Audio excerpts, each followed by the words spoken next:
जय हिंद। आप देख रहे हैं अपना यूट्यूब चैनल दी आर डी एक्सप्रेस। आइए बात करते हैं आज के अपने क्लास के बारे में, जो कि सीआरपीएफ ट्रेड्समैन के लिए सामान्य हिंदी का होने वाला है, जिसमें हम लोग प्रीवियस ईयर पर आधारित 23 प्रैक्टिस सेट देखने वाले हैं। बिल्कुल ऐसे ही प्रश्नों करने के लिए आप चैनल को सब्सक्राइब करके हमसे जुड़ जाइए, ताकि आपका कोई भी क्लास मिस ना हो और आपकी तैयारी सबसे अच्छी हो सके। चलिए आज के अपने क्लास को शुरू करते हैं। आज का पहला प्रश्न है, ईमानदारी कौन सी संज्ञा है? ऑप्शन देखिए, जातिवाचक, व्यक्तिवाचक, भाववाचक या समूहवाचक। तो देखिए भाई, ईमानदारी से ना भावना का बोध हो रहा है। सही आंसर ऑप्शन 3 भाववाचक होगा। चलिए बढ़ते हैं क्वेश्चन नंबर 2 के साथ। कह रहा है कि संज्ञा का उदाहरण कौन नहीं है जी?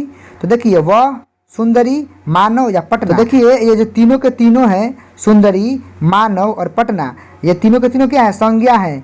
लेकिन वह नहीं है, वह तो सर्वनाम है। सही आंसर ऑप्शन ए हो जाएगा। चलिए बढ़ते हैं क्वेश्चन नंबर 3 के साथ। और देखिए, कह रहा है कि तुम जो है वह कौन सा पुरुष है? उत्तम पुरुष, मध्यम पुरुष, अन्य पुरुष या कोई नहीं। तो जो यू होता है क्या? तो सेकंड पर्सन होता है ना जी। तो सेकंड का मतलब क्या? मध्यम पुरुष। चलिए बढ़ते हैं क्वेश्चन नंबर 4 के साथ। हम जल्दी जल्दी प्रश्नों करेंगे, चूंकि प्रैक्टिस सेट है, हमें प्रैक्टिस करना है। चलिए इस प्रश्न को आप पहले समझ जाइए। कहा कि पर्यायवाची शब्द की दृष्टि से कौन सुमेलित नहीं है? देखिए, अग्नि का पर्यायवाची अनल होता है, जल का नीर होता है, नदी का तटनी होता है, लेकिन दिन का भाई रात नहीं होती, तो विलोम न है जी ना। तो सही आंसर ऑप्शन 4 हो जाएगा, डी हो जाएगा। चलिए बढ़ते हैं क्वेश्चन नंबर 5 के साथ। मुहावरों से लिख ले लीजिए, आपके एग्जाम में बिल्कुल प्रश्न आएंगे। यहाँ पे प्रश्न है, जो मुहावरा है वह किस भाषा का शब्द है? हिंदी का, उर्दू का, फारसी का या अरबी का? तो देखिए, जो मुहावरा है वह बना है मुहावर शब्द से, ठीक है। और ये जो अपना मुहावर शब्द है वह अरबी भाषा का शब्द है। सही आंसर ऑप्शन 4 हो जाएगा। चलिए बढ़ते हैं क्वेश्चन नंबर 6 के साथ। देखिए, मुहावरों से प्रश्न आ गया। कह कि सब धन 22 पसेरी का क्या अर्थ होता है जी? बहुत सस्ता होना, 22 पसेरी अनाज होना, बहुत महंगा होना या अच्छा बुरा सबको एक समझना। सही आंसर ऑप्शन 4 हो जाएगा, अच्छा बुरा सबको एक समझना। चलिए बढ़ते हैं क्वेश्चन नंबर 7 के साथ। और देखिए, पानी, दूध और घी कौन सी संज्ञा है? तीनों के तीनों न मापी तौली जाने वाली वस्तुएं हैं। तो सही आंसर ऑप्शन 2 द्रव्यवाचक हो जाएगा। चलिए बढ़ते हैं क्वेश्चन नंबर 8 के साथ।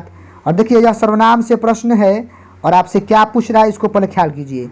कह रहा है कि मैं, खुद या फिर आप ही चला जाऊंगा, इसमें कौन सा सर्वनाम है?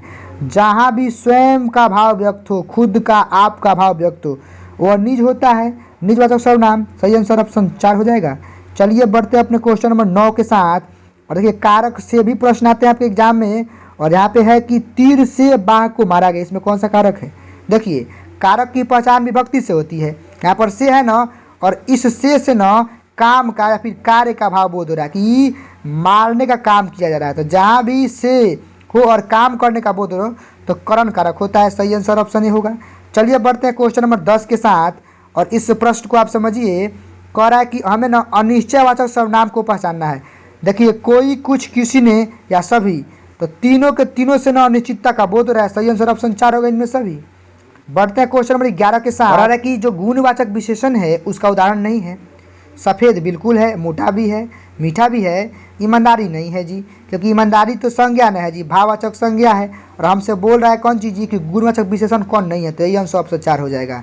चलिए बढ़ते हैं क्वेश्चन नंबर 12 के साथ। क्रिया से प्रश्न है कि वह खाकर आया, इसमें कौन सी क्रिया है? देखिए, इस जिस क्रिया में कर लगा होगा ना जी, तो चुपचाप कर देना पूर्वकालिक क्रिया, नहीं तो समझ जाइए कि वह खाकर आया है। तो पूर्वकालिक का मतलब होता है कि पहले काल में कोनो काम खत्म हुआ है, तो पहले खाया तब न आया है जी, तो पूर्वकालिक होगा। चलिए बढ़ते हैं क्वेश्चन नंबर 13 के साथ। देखिए, सीता गई, इसमें कौन सी क्रिया है? जिस वाक्य में सिर्फ एक ही क्रिया हो तो बस जनरल सामान्य क्रिया का उदाहरण होता है। चलिए बढ़ते हैं क्वेश्चन नंबर 14 के साथ। हमें स्त्रीलिंग पहचानना है कि निम्न में कौन स्त्रीलिंग है? दीमक, जोंक, जू सभी स्त्रीलिंग है जी। सही आंसर ऑप्शन 4 हो जाएगा। एक और रख लीजिए, दीमक, जोंक, जू और चील, चारों को तैयार कर लीजिएगा। चारों के चारों क्या होते हैं? स्त्रीलिंग होते हैं। चलिए बढ़ते हैं क्वेश्चन नंबर 15 के साथ। हमें विद्वान का स्त्रीलिंग बनाना है जी। विद्वत्री, विदुषी, विद्वानी या फिर इनमें कोई नहीं। तो देखिए, विद्वान का स्त्रीलिंग होता है विदुषी। सही आंसर ऑप्शन 2 हो जाएगा। बढ़ते हैं अपने क्वेश्चन नंबर 16 के साथ। और जनरल रूप में आप इसको आंसर दीजिएगा। आप बाजार डैश आ रहे हैं, आप सब रखिएगा ना, आपको पता चला कि सही आंसर ऑप्शन ये होगा कि आप बाजार से आ रहे हैं। चलिए इसी प्रकार से एक और प्रश्न का उत्तर दीजिए कि उस डैश पुस्तक खरीदी, कोई रखेगा ना, सबसे सटीक क्या होगा? सबसे उपयुक्त उसने पुस्तक खरीदी। चलिए बढ़ते हैं क्वेश्चन नंबर 18 के साथ। गंगा जल में कौन समास है? देखिए भाई साहब, आपको समास से प्रश्न पूछेगा जिस शब्द का अंतिम पद प्रधान हो वह क्या होता है जी? तत्पुरुष होता है ना, या फिर आप इसको ऐसे भी तोड़ सकते हैं, गंगा का जल, तो का के की सब किसका पहचानता है? तत्पुरुष का। चलिए बढ़ते हैं क्वेश्चन नंबर 19 के साथ। त्रिभुज में हमें समास पहचानना है। जिस शब्द का पहला अक्षर संख्या वाला हो जाएगा ना, त्रिभुज, चतुर्भुज, पंचभुज, षष्ठभुज, सब क्या कीजिएगा आप जी? द्विगु कीजिएगा। सही आंसर ऑप्शन 2 होगा। चलिए बढ़ते हैं क्वेश्चन नंबर 20 के साथ। विलोम शब्द से प्रश्न, अल्पज्ञ का विलोम क्या होगा जी? अल्पज्ञ का मतलब बहुत कम जानने वाला, तो बहुज्ञ का मतलब क्या होता है? बहुत अधिक जानने वाला। सही आंसर बहुज्ञ होगा, जो कि ऑप्शन 3 दिया गया है। चलिए बढ़ते हैं क्वेश्चन नंबर 21 के साथ। आदि का विलोम हमसे पूछ रहा है जी, अनादि, अतीत, अंत या अंतर। तो देखिए आदि का विलोम अंत होता है। सही आंसर ऑप्शन 3 होगा। 21 नंबर प्रश्न, पर्यायवाची शब्द से हवा का पर्यायवाची भाई समीर भी होता है, पवन भी, वायु भी, तो आंसर सभी होगा जी, इनमें सभी। चलिए बढ़ते हैं क्वेश्चन नंबर 23 के साथ। अनेक शब्दों के एक शब्द से प्रश्न आते हैं, जो मन को हर ले उसके लिए एक शब्द क्या होगा जी? मनोयोगी, मनोकूल, मनोहर या मनोत्यागी। तो सही आंसर आप जानते हैं ऑप्शन 3 होने वाला है, मनोहर। चलिए बढ़ते हैं क्वेश्चन नंबर 24 के साथ, और देख लीजिए मुहावरा से फिर एक प्रश्न है कि लकीर का फकीर होना मुहावरे का क्या अर्थ है जी? बड़ों की आज्ञा मानना, सीधी राह पर चलना, किसी की बात न सुनना, या पुराने रीति रिवाज में जकड़े होना। तो सही आंसर ऑप्शन 4 हो जाएगा, पुराने रीति रिवाज में जकड़े होना।